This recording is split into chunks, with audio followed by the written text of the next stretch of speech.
Okey.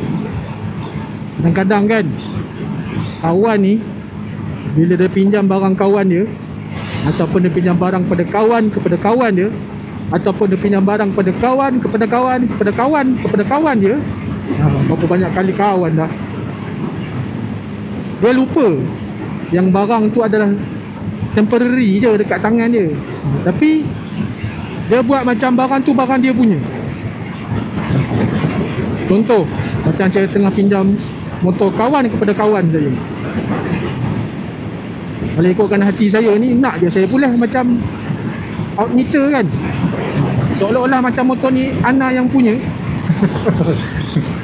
Tapi disebabkan kita menghormati kawan kepada kawan saya ni, kita jagalah dia ni macam barang kita.